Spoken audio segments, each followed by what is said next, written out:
Assalamualaikum warahmatullahi wabarakatuh. Halo sahabat-sahabat sekalian, ketemu lagi dengan saya Kafari dalam video pembelajaran fisika. Nah, pada video kali ini saya akan melanjutkan pembahasan tentang gerak harmonis sederhana, yaitu tentang frekuensi dan periode gerak harmonis sederhana. Nah, baik kita lihat animasi berikut ini.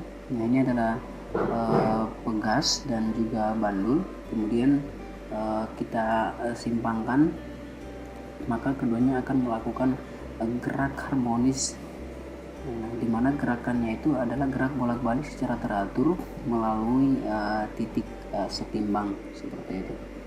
Oke.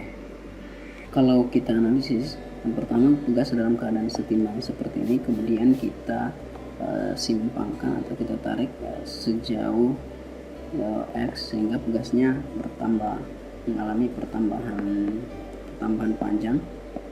Nah, maka akan ada gaya pemuli yang berlawanan dengan arah gerak benda atau arah tarikan kita. Kemudian anggaplah kita tarik ke titik A, maka ketika kita lepas, bendanya akan bergerak ke titik B melewati titik setimbang, dan arah gaya pemulinya pada pegas itu selalu berlawanan dengan gerak benda. Ketika bendanya bergerak ke kiri, maka arah gaya pemulinya itu ke kanan. Begitu juga ketika kita tarik ke arah kanan, maka gaya pemulinya ke kiri. Sehingga dari sini gaya pemulinya itu selalu bernilai, maka gaya pemulinya itu bernilai negatif. Nah, karena berlawanan dengan arah gerak benda. Sedangkan besar gaya pemuli pada pegas yaitu minus K dikali dengan X atau dikali dengan pertambahan panjangnya. Nah, oke. Nah, ketika kita tarik kemudian kita lepas, maka di sini akan timbul percepatan. Nah, di mana di sini berlaku percepatan gerak harmonis. Kita bisa menggunakan hukum 2 Newton. Hukum kedua Newton, di mana hukum kedua Newton itu adalah jumlah gaya yang bekerja pada benda itu adalah massa dikali dengan percepatan, di mana di sini adalah percepatan yang berlaku adalah percepatan gerak harmonis, dan gaya yang bekerja di sini adalah gaya pemulih. Besarnya itu adalah Fs. Besarnya itu adalah Fs sama dengan massa dikali dengan percepatan, di mana besarnya gaya pemulih atau Fs itu adalah minus Kx dikali dengan massa, di mana percepatan dan gerak harmonis itu adalah minus omega kuadrat dikali dengan X. Nah, kemudian ini kita bisa coret minusnya, kemudian X nya juga bisa kita coret, sehingga tinggal K sama dengan M dikali dengan omega kuadrat. Kemudian masing-masing kedua ruas kita bagi dengan M, sehingga peroleh omega kuadratnya itu sama dengan K per M. Dan masing-masing kedua ruasnya kita akarkan, sehingga peroleh omega itu sama dengan akar dari K per M. Oke. Di mana omega itu sendiri adalah 2 VF. 2 VF itu sama dengan akar dari K per M. Nah, masing-masing kedua ruas kita bagi dengan 2V, sehingga kita peroleh frekuensi gerak harmonis pada pegas itu adalah 1/2V dikali dengan akar K per M. Nah, ini kita sudah peroleh besar frekuensinya. Selanjutnya, berapa besar periode gerak harmonis pada pegas, di mana hubungan antara periode dengan frekuensi adalah T sama dengan 1/F. Nah, di mana nilai kita masukkan nilai frekuensinya, maka T sama dengan 1/2V dikali dengan akar K per M. Kita peroleh periodenya T sama dengan 2V akar M per K. Nah, ini adalah persamaan periode gerak harmonis sederhana pada pegas. Nah, lalu bagaimana menentukan frekuensi dan periode gerak harmonis sederhana pada bandul? Nah, yang pertama bandul ini dalam keadaan setimbang seperti ini, kemudian kita simpangkan sejauh x gitu, sejauh x dimana membentuk sudut theta. Nah, kalau kita gambarkan diagram bebas ini ada gaya yang ke arah, jadi ada gaya yang ke arah y dan gaya yang ke arah x. Nah, seperti itu. Di mana di sini adalah sudut yang berhadap, sehingga besar sudutnya itu sama dengan theta. Oke, nah berarti di sini besarnya mg cos theta, sementara di sini besar gayanya itu adalah mg sin theta.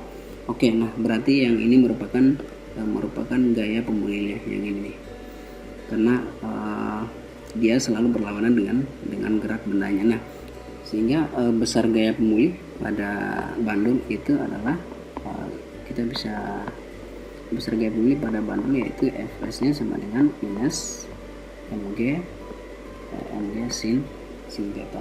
Oke, itu. Nah, selanjutnya berdasarkan hukum kedua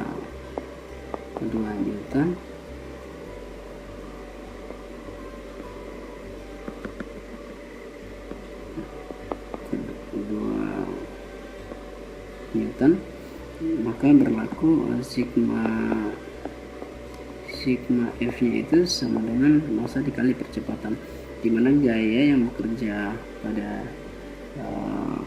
benda itu adalah gaya pemulih yang menyebabkan bendanya itu mengalami percepatan, di mana percepatan berawal dari percepatan gerak harmonis, sehingga hanya ada gaya Fs itu sama dengan massa dikali percepatan. Nah, di mana gaya pemulihnya atau Fs nya itu adalah minus mg sin theta, ini sama dengan massa dikali percepatan gerak harmonis sederhana itu adalah minus omega kuadrat dikali dengan x. Nah, seperti itu. Dimana ini kalau kita sederhanakan lagi nih, m nya kita coret, kemudian minusnya juga kita coret, sehingga kita peroleh g sin theta itu sama dengan omega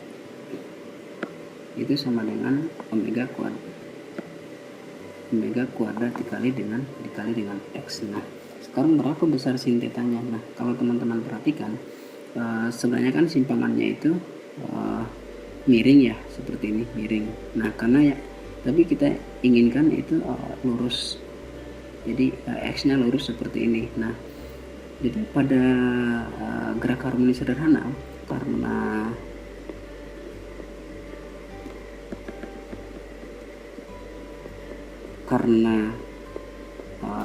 tetanya itu kecil. Nah, tetanya ini adalah sudut simpangan ya, ketika kita simpangan bentuk sudut. Nah, karena tetanya itu kecil, maka simpangan itu sama dengan x. Kemudian kalau kita lanjutkan, di mana tadi ketika tetanya kecil, jadi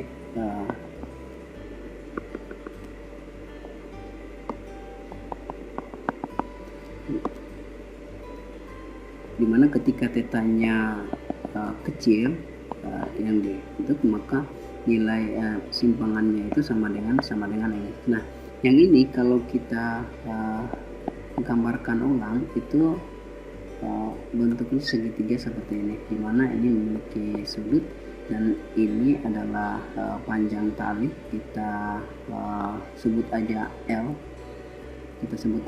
dan ini adalah X.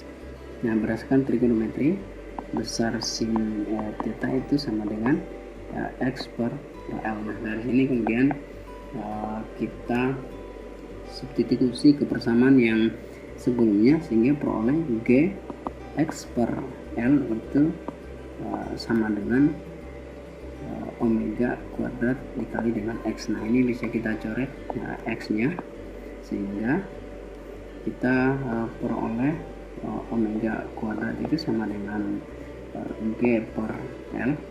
Kemudian masing-masing ini kita akarkan, sehingga peroleh omega itu sama dengan akar dari G per L. Nah, gitu. Nah, di mana omega ini adalah 2 VF. Nah, ini sama dengan akar dari G per L.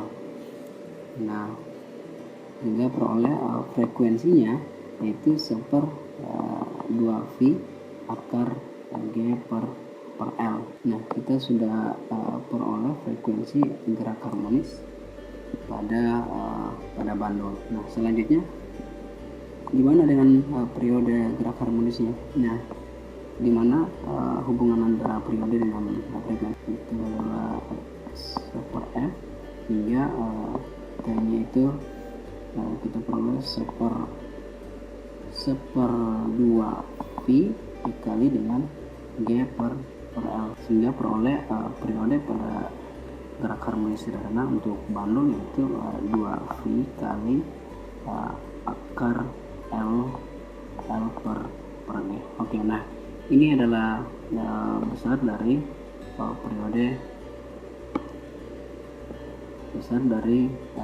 periode gerak harmonis sederhana pada bandul. Nah, demikian penjelasan tentang menentukan atau cara menganalisis dan menentukan frekuensi serta periode gerak harmonis sederhana pada pegas dan bandul. Nanti untuk video selanjutnya akan saya bahas tentang contoh-contoh soal yang berkaitan dengan gerak harmonis sederhana. Terima kasih.